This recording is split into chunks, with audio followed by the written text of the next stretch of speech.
जब तक सांस एक आखिरी सांस है संघर्ष करते रहेंगे। मैंने कहा भैया एक लाइन और आगे लिख दो कि आने वाली 100 पीढ़ियों को भी ये संघर्ष विरासत में देके जाएंगे। अरे संघर्ष करना गलत बात नहीं है, लेकिन उस संघर्ष को अंजाम तक पहुंचाना भी तो है।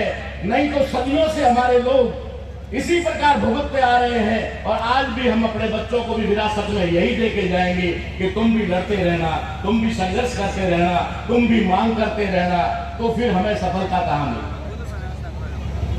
लड़ाई कोई भी हो, लड़ाई को जब तक तरीके से नहीं लड़ोगे तब तक वो लड़ाई जीती नहीं जा सकती। ये बात बहुत ही सच्ची है। दिशाहीन समाज कभी भी अपनी लड़ाई में सफल नहीं हो सकता। इसलिए हमें इस जोश और जुनून और जज्बे के साथ साथ दिशा की भी आवश्यकता है कि दिशा अगर सही होगी तो हमारा आंदोलन भी सफल होगा। और मैं गारंटी से कहता हूं कि मांगना तुम्हें नहीं पड़ेगा, वो तुमसे मांगने आएंगे। अगर मांगने की बात है तो मैं आपको, वो पढ़े लिखे लोग हैं यार, कोई ज्यादा कोई आजकल सब तो ऐसा नहीं है कि सारे के सारे कोई समझते ही नहीं है। मैं आपको एक एग्जाम्पल देना चाहूंगा मंचासीन साथियों को भी कि अगर इस देश का 2011 की जनसेंसस के अनुसार जनसंख्या गणना के आधार पर ट्राइब 8.5% हो गया है, 8.5% ट्राइब हो गया है। मेरी बात तो सुनना ध्यान से। और 17.5% शेड्यूल कास्ट हो गया है और ओबीसी की माइनॉरिटी मिलाकर के संख्या 71% हो गई है। और इन तीनों का आंकड़ा अगर हम जोड़ते हैं तो 97% बनता है, 97% बनता है। 17.5, 8.5 और 71%। मैं देख रहा हूं ओबीसी भी ऐसे ऐसे पंडाल लगा करके मांगने का काम कर रहा है जो 71% है।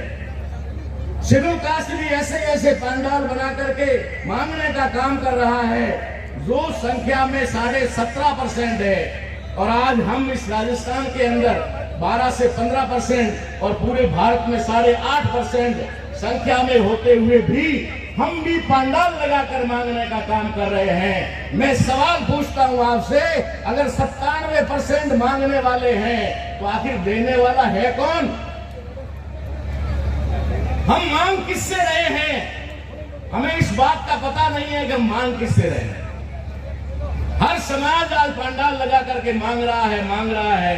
अब मांग किससे रहे हो? है कौन देने वाला? और जो देने वाला है वो आपको क्यों नहीं देना चाहता? क्या वजह है कि वो देना नहीं चाहता? किस प्रकार से वो आपको बांट करके आपके साथ में आपकी हिस्सेदारी को खा रहा है? ये बहुत ही बड़ी विडंबना की बात है हमारे समाज के लिए।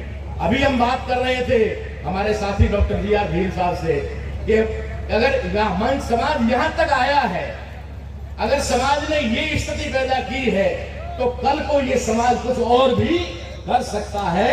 ये दिशा में भी आगे बढ़ सकता है, ये अनुशासन में भी आ सकता है, ये अपने हक और अधिकारों के बारे में जानकार भी बन सकता है और हक और अधिकार छीन करके ले सकता है। साथियों, मांगने से सिर्फ भीख मिलती है और वो भी देने वाले पर निर्भर करती है कि देने वाला 1 रुपया दे, चवन्नी दे, धक्का दे, आगे बढ़ने के लिए कहे, वो उसकी मर्जी पर है। आप नहीं कह सकते मुझे 200 का नोट दे, मैं नहीं कह सकता कि 500 का नोट दो। जो मांगने का काम करते हैं वो देने वाले पर निर्भर होते हैं। देने वाला चाहे तो दे, चाहे तो ना दे। हमें मांगने वाला नहीं, हमें तो छीनने वाला बनना है।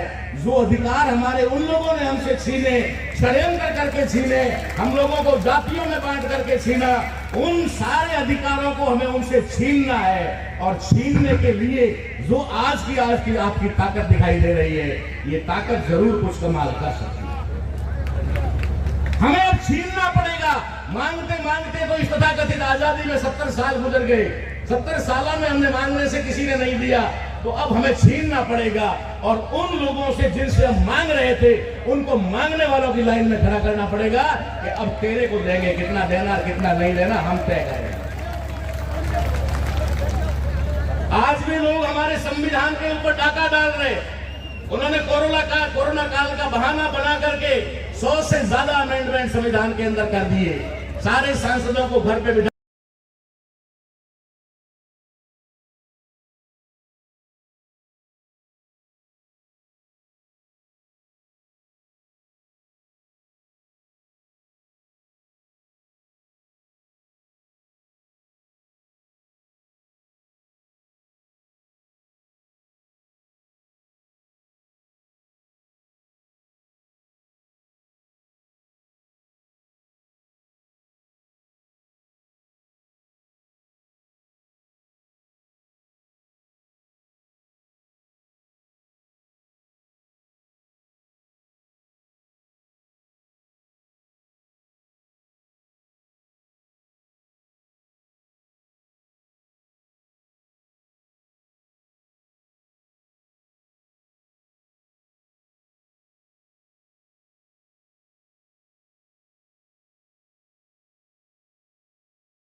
संक्षिप्त समय में रखने का प्रयास करूंगा और इस दौरान विशेषकर मेरा हाथ जोड़कर विनम्र निवेदन तमाम श्रोता समुदाय के चिंतक धरातल से जुड़कर कार्यकर्ताओं से रहेगा कि आप स्व अनुशासित कौम से आते हैं।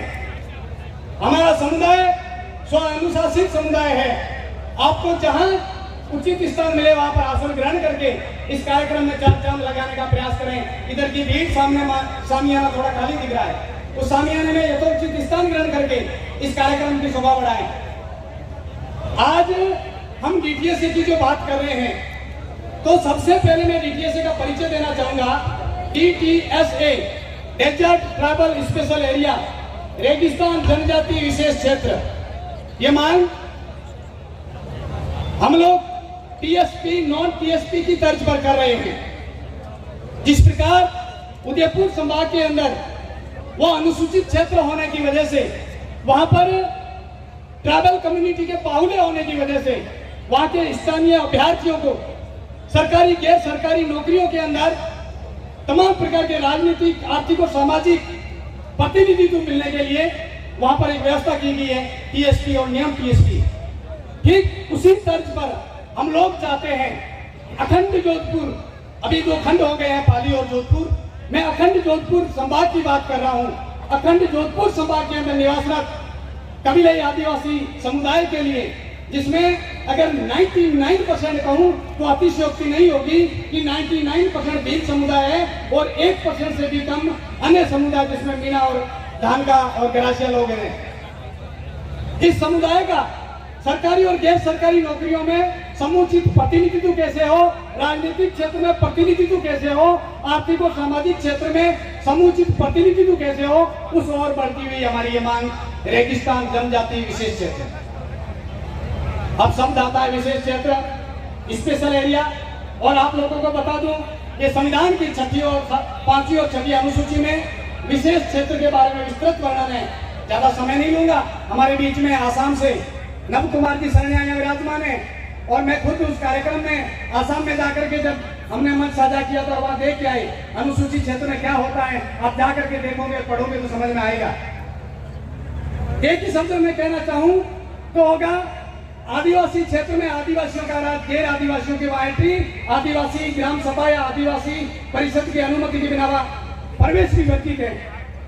यह होता है अनुसूचित क्षेत्र। अब रेगिस्तान जनजाति विशेष क्षेत्र का जो ख्याल आया वह क्यों आया? आप लोग अभी के लेटेस्ट आंकड़े देखिएगा। राजस्थान पुलिस की जो अभी भर्ती का परिणाम आया, जालोर जिले की बात करेंगे, हम जालोर में बैठे हैं। यहाँ से एसटी कैटेगरी के 22 रिजर्व पोस्ट थी और परिणाम आया उस जालोर के अंदर एसटी जो कैंडिडेट है वो 26 चयनित हुए हैं। 4 जनरल से एसटी के कैंडिडेट और 22 रिजर्व पोस्ट है एसटी के कैंडिडेट चयनित हुए हैं नव कुमार जी, और वो 26 के 26 एक भी स्थानीय नहीं है। 2 धानका और 24 मीणा लोग हैं। जालोर की बात कर रहा हूं मैं। और ये क्या है हाल हमारे बाड़मेर का है, जब 6 रिजर्व पोस्ट थी और 6 के 6 5 जिले के हैं, एक भी बाड़मेर जिले का स्थानीय अभ्यर्थी नहीं है। और पूरे संभाग की बात करूं तो मात्र एक अभ्यर्थी राजस्थान पुलिस में जोधपुर से भर्ती हुआ जो बाड़मेर के पटरासर गांव का है। हम इस प्रकार के अगर आंकड़े सभी जुटाएं, अभी लेटेस्ट भर्ती का परिणाम आया शिक्षक भर्ती का, जिनको कल से ज्वाइनिंग भी दे रहे हैं। और इस भर्ती में मैं बाड़मेर जिले के आंकड़ों की बात करूं तो बाड़मेर जिले में जो एसटी के लिए जो जिले आवंटित हुए हैं उसमें मोर देन 126 कैंडिडेट को जिला आवंटित हुआ है और उसमें बाड़मेर जिले के स्थानीय 1 लेवल के मात्र 26 कैंडिडेट चयनित हुए हैं। More than 100 out of district है, 5 अभ्यर्थी हैं। ये आंकड़े हमारे को सोचने विचारने पर मजबूर किया। जब हमने इस पर चिंतन मंथन किया तो इसका समाधान क्या हो सकता है, और उसका समाधान एक ही हो सकता है कि यहाँ जब भी भर्ती निकले तो स्थानीय अभ्यर्थियों के लिए विशेष कोटा हो, जैसे टीएसपी नॉन टीएसपी का आता है। जब भी सरकारी भर्ती आती है तो उसमें टीएसपी के लिए रिजर्व सीटें आती हैं। ठीक उसी तर्ज पर सरकारी भर्तियों में डीटीएसए नॉन डीटीएसए का कॉलम निकले। डीटीएसए का मतलब डेल्टा ट्राइबल स्पेशल एरिया के निवासरत लोग भी उसमें आवेदन कर सकते हैं, बाहर के लोग आवेदन ही नहीं कर पाएगा। अगर ऐसा व्यवस्था हो जाती है तो अभी जहां हमारे जो ये शिक्षक भर्ती का जो परिणाम आया है, अपने जालोर से मोर देन 13 कैंडिडेट है। दूसरे नंबर पे पहले नंबर पे बाड़मेर है 26, दूसरे नंबर पे जैसलमेर है जहाँ से 16 कैंडिडेट है, और तीसरे नंबर पे जालोर है वहां से 16, यहाँ से 13, ऐसे कुछ है। ये आंकड़े मोर देन 2000 होते, 2000 होते पूरे संभाग के, 2000 शिक्षक स्थानीय लगते हैं। इस और हमारी ये मांग बढ़ रही है और ये मांग संवैधानिक रूप से राज्य सरकार के पाले की है, ये मैं ससबूत कहना चाहता हूँ। ये पत्रावलियां जो बनी है इसमें पिछली 2017 से जो मांग की गई तब से लेकर के आज दिन तक का हर एक लेटर इसमें लतीफ किया हुआ है। ये मैं 23/5/2018 का सरकार द्वारा इस मांग का जब निस्तारण करने के लिए माडा कार्यालय से जांच करवाई गई तो मैंने साहब माडा कार्यालय में इसको लिखा कि उक्त प्रकरण नीतिगत होने के कारण शासन स्तर पर इसका निस्तारण किया जाए। इसमें कॉन्स्टिट्यूशनल अमेंडमेंट की कोई जरूरत नहीं, संवैधानिक संशोधन की जरूरत नहीं। राज्य सरकार ध्वनि मत से एक विधेयक पारित करके राज्यपाल के पास है, डीटीएसए लागू करो, डीटीएसए लागू करो। और जब तक हम ये मांग हमारी पत्रावलियों में एक सूत्री नहीं देंगे तो उसका आप लोगों ने अपनी पत्रावली बनाई, उसमें 10-12 मांगें डाली और एक में डीटीएस भी डाली। सरकार ने उस 12 मांग में से 10 स्वीकार करके दे दी और डीटीएस को साइड में कर लिया। आप किस मुंह से जाके कहोगे कि सरकार कहेगी हमने 10 मांगे तो मान ली, और क्या करें? इसलिए हम एक ही मांग रहे हैं डीटीएस से, और इसका फायदा क्या होगा जरा देखिए। वर्तमान में 2011 की जनगणना के अनुसार पूरे अखंड जोधपुर संभाग की जनगणना 2011 के अनुसार एसटी की जनसंख्या है 9,76,000 2011 के अनुसार, और पिछली जनगणना के अनुसार सर्वाधिक जनसंख्या वृद्धि जोधपुर डिवीजन में हुई है, और उसमें भी बाड़मेर जैसलमेर जिलों के अंदर हुई है। और अगर जिलों के अंदर जो हुई है उसमें अगर अपना भौतिक सतह में करेंगे तो वो अपने कम्युनिटी की होगी, इसमें कोई दो राय नहीं। और वर्तमान में यह जनसंख्या जैसा डॉक्टर साहब ने बताया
माता शक्ति, युवा शक्ति, बेटी शक्ति, सबको मेरे तरफ से जोहार।